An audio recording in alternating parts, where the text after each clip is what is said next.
என்னோட பேர் பென்சிதா. நாங்கள் தமிழ்நாட்டில் கன்னியாகுமரி டிஸ்ட்ரிக்ட் நாகர்கோவிலேருந்து வரோம். எங்களுக்கு கல்யாணம் ஆகி 11 வருஷம் ஆகுது. குழந்தைகள் இல்லை.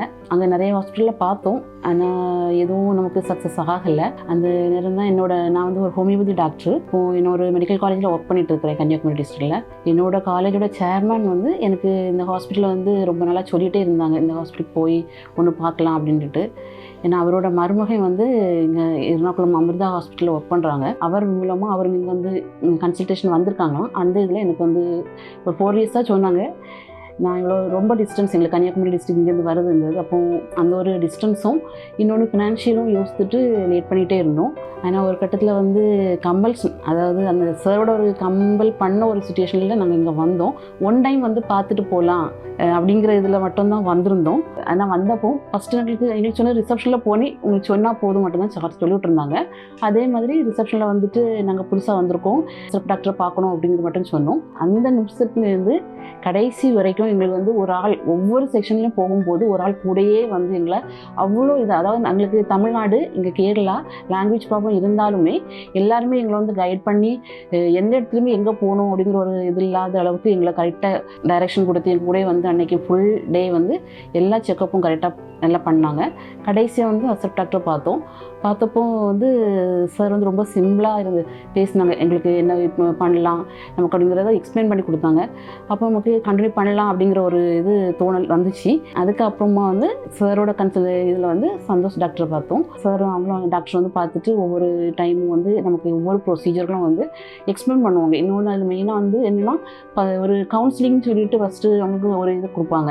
அது ரொம்ப யூஸ்ஃபுல்லாக இருந்துச்சு. நமக்கு வரும்போது என்ன பண்ணுவாங்க இல்லைன்னா என்னங்கிற ஒரு தெரியாத ஒரு இதில் இருக்கும். அந்த நேரம் அவங்க ஃபஸ்ட்டு ப்ரொசீஜர் எல்லாமே எக்ஸ்பிளைன் பண்ணுறது, அமௌண்ட்டுகள் எவ்வளோ ஆகும் அப்படிங்கிறது எக்ஸ்பிளைன் பண்ணுறது, அப்போ நமக்கு அது முடியுமா அப்படிங்கிற விஷயங்கள் எல்லாம் நல்லா தெளிவாக சொல்லி தந்தாங்க ஒவ்வொருத்தருமே. அப்போ எங்களுக்கு அது பண்ணலாம் அப்படிங்கிற ஒரு என்னென்னா குழந்தைக்கு மேலே உள்ள ஆசை இன்னும் அதிகமாச்சுன்னு தான் சொல்கிற மாதிரி இருந்துச்சு. நாங்களும் பாசிட்டிவாக தான் நினச்சி வந்தோம். போன ஜூலையில் நாங்கள் எங்களோட ட்ரீட்மெண்ட் தொடங்கணும். 15 மாதம் ஆகுது. எங்கள் கையில் இன்றைக்கி 6 நாளாக ஒரு குழந்தைய நாங்கள் கையில் சந்தோஷமாக வச்சுருக்கோம். அது மட்டும் இல்லாமல் எங்களுக்கு தெரிஞ்சவங்களுக்கும் இதே மாதிரி உள்ளவங்களுக்கும் எங்களுக்கு தெரிஞ்சவங்களுக்கு நாங்கள் நிறைய பேர் சொல்கிறோம். வரக்கு ட்ரை பண்ணுறாங்க.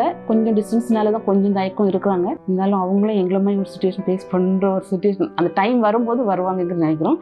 ஆனால் இன்னொன்று, எல்லா ஹாஸ்பிட்டல்லையும் நமக்கு இந்த இதில் அமௌண்ட் நமக்கு யோசிப்போம். ஃபினான்ஷியலி தான் ஃபஸ்ட்டு பாயிண்ட் யோசிப்போம். பெரிய வித்தியாசம் நமக்கு சொல்கிறது பெரிய அமௌண்ட் அப்படி வேணும்னு சொல்கிறதுக்கே இல்லை. எல்லா ஹாஸ்பிட்டலும் என்ன ஏதோ அதே மாதிரி ஃபினான்ஷியல் இது நமக்கு ரொம்ப நம்மளோட அஃபோர்டபுள் இதில் தான் இருக்குது. நிச்சயமாக 100% சக்ஸஸ் கிடைக்கும் அப்படிங்கிற நம்பி வந்தோம்னா கிடைக்கும். அதாவது மற்ற ஹாஸ்பிட்டலில் நாங்கள் போன டைமில் என்னென்னா நமக்கு டைம் கன்சியூமிங் ஃபஸ்ட்டு இதாக இருந்துச்சு. அதாவது அவங்களோட டைமும் எங்களோட கன்சல்டேஷன் டைம் போகும்போது நமக்கு ஒர்க் பண்ணுறதா இருந்தாலும் சரி, அந்த ஒரு இது நமக்கு கரெக்டான ஒரு டைம் நமக்கு செட் ஆகாத ஒரு ப்ராப்ளம் இருந்துச்சு. இங்கே வரும்போதுனா நமக்கு டே டைம் அப்படிங்கிறத சொல்லும்போது நமக்கு ஒரு மார்னிங் வரோம், ஈவினிங்குள்ளே முடிச்சுட்டு போகிறோம், அந்த ஒரு டைமிங் மெயினாக இருக்குது. அதுக்கடுத்து ப்ரொசீஜர்களை எக்ஸ்பிளைன் பண்ணுறது வேறு ஹாஸ்பிட்டலில் இல்லை. நமக்கு ப்ரீ கவுன்சிலிங்கிற ஆப்ஷன் மெயினாக இல்லை. என்ன பண்ண போகிறோம் அப்படிங்கிறத எக்ஸ்பிளைன் பண்ணாமல் இருந்தாங்க. இங்கே அப்படி இல்லை. ஃபஸ்ட்டு டே நமக்கு என்ன இப்போ நான் பண்ணது IVF இக்ஸியாக இருந்துச்சு. ஃபஸ்ட்டு டே எனக்கு என்ன பிளான் பண்ண போகிறோம் அப்படிங்கிறது அசப்ட் டாக்டர் கன்ஃபார்ம் பண்ணி பிளான் சொல்லிவிட்டு கவுன்சிலிங் கொடுத்தாங்க. அன்றைக்கே நம்மளோட ப்ரொசீஜர் என்னென்ன பண்ணுவோம், ஃபஸ்ட் ஸ்டெப் என்ன பண்ணுவோம், அது எவ்வளோ இதாகும் அப்படிங்கிறத எங்களுக்கு கிளியராகவே எக்ஸ்பிளைன் பண்ணி கொடுத்தாங்க. அது மட்டும் இல்லாமல் அதுக்கப்புறமாவும் ஒவ்வொரு ப்ரொசீஜர் பண்ணும்போதும் ப்ரீ கவுன்சிலிங் நமக்கு இருந்துகிட்டே இருந்துச்சு.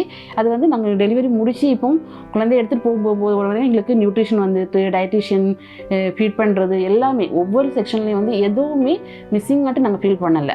அந்த அளவுக்கு அந்த ப்ரீ கவுன்சிலிங் சொல்லக்கூடியது மற்ற ஹாஸ்பிட்டலுக்கு இந்த ஹாஸ்பிட்டல் ரொம்ப ஸ்பெஷலாகவே இருந்துச்சு, ரொம்ப கிளியராகவும் இருந்துச்சு, நமக்கு ரொம்ப யூஸ்ஃபுல்லாக இருந்தது.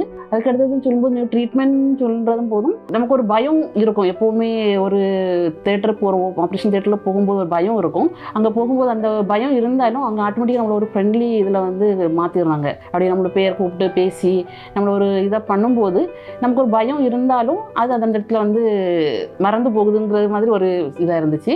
குழந்தை இல்லை அப்படிங்கிறத தாண்டி இன்றைக்கி நமக்கு குழந்தை அப்படின்னு நினைக்கும் போது எல்லா கஷ்டங்களும் இல்லை. அது மேட்டரே இல்லைங்கிற அளவுக்கு ஹாஸ்பிட்டல் சைடில் எந்த ஒரு இதுலேயுமே அங்கே விட்டு வைக்கல. எதுவுமே கவுன்சிலிங்காக இருந்தாலும் சரி, நம்ம ட்ரீட்மெண்ட்டாக இருந்தாலும் சரி, சப்போர்ட்டாக இருந்தாலும் சரி, அது நர்சிங் ஸ்டாஃபு, இன்னும் நான் எடுத்து சொல்லணும்னா ஒவ்வொரு செக்ஷன்லேயும் வந்து நர்சிங் ஸ்டாஃபு ரொம்ப ஹெல்ப் பண்ணாங்க. அது ஐபி சைடாக இருந்தாலும் சரி, ரூமில் இருக்கும்போது நமக்கு என்ன ஒரு டவுட் கேட்டாலும் அவங்க வந்து யாருமே முகம் சுளிக்கிற மாதிரியோ சிரிச்சுட்டு தான் பேசுவாங்க. ஈவன் தெரியாதவங்க வரைக்கும் நமக்கு அந்த வேலை போயிட்டு இருக்கும்போதும் சிரிச்சுட்டு என்ன ஏன் நிற்கிறீங்க அப்படிங்கிற மாதிரி கேட்டு அவங்க நமக்கு தேவையான டைரெக்ஷனை வந்து நம்ம ஏன் நிற்கிறோம் அப்படிங்கிற மாதிரி யாருமே அவங்க வேலை அப்படி இது இல்லை அப்படின்னு யோசிக்காமல் எல்லாருமே எல்லா வேலையுமே ஷேர் பண்ணி செய்த மாதிரி இது பண்ணியிருந்தது.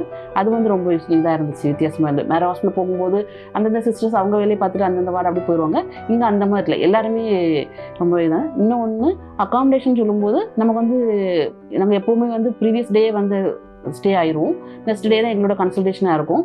ஏன்னா அவ்வளோ டிஸ்டன்ஸ் இருக்கும்போது அதுவும் வந்து நமக்கு இங்கே வந்து நமக்கு எப்போ வந்தாலுமே நமக்கு ரூம் கேட்டால் இருக்கும். நமக்கு வந்து நமக்கு தேவையான ஒரு இதில் வந்து அக்காமடேஷன் இருக்கும். அதுக்கு எல்லா ஃபெசிலிட்டிஸும் இருந்துச்சு. அந்த அக்காமடேஷன்லேயும் வந்து ரூம் வந்து நம்மளோட அமௌண்ட் எவ்வளோ நமக்கு முடியுமோ அந்த மாதிரி இதில் வந்து இருந்துச்சு. அது சேஃபாகவும் இருந்துச்சு. நமக்கு வெளியே தங்குறத விடலும் இங்கே வந்து ஸ்டே பண்ணும்போது ரொம்ப சேஃபாக எல்லாம் இருந்துச்சு. இது வந்து வேறு ஹாஸ்பிட்டல் போகும்போது அந்த மாதிரிப்பட்ட ஒரு அக்காமடேஷன் இதுகள் எல்லாம் இருக்குமாங்கிறது தெரியல. நம்ம வெளியே எங்கே போனாலும் நம்ம வெளியில் ஸ்டே பண்ணுற மாதிரி இருக்கும். இங்கே அப்படி இல்லை. ஹாஸ்பிட்டல் உள்ள வந்தோம்னா நம்ம முடிச்சுட்டு போகிறது வரைக்கும் எல்லா இதுக்குமே நமக்கு யூஸ்ஃபுல்லாக தான் இருக்கும்.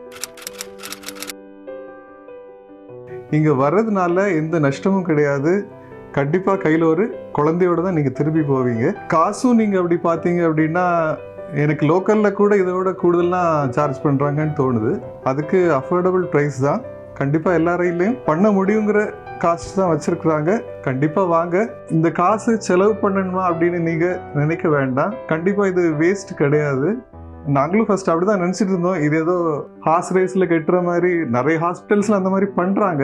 வந்ததும் காசை மட்டும் வாங்கிட்டு, ஆனால் எங்களுக்கு இங்கே அப்படி தோணலை.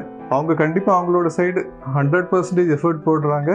கண்டிப்பாக 99% கிடைக்கும். நம்ம நம்பிக்கையோட வரும்போது 100% கிடைக்கும். யாரும் பயப்பட வேண்டாம்.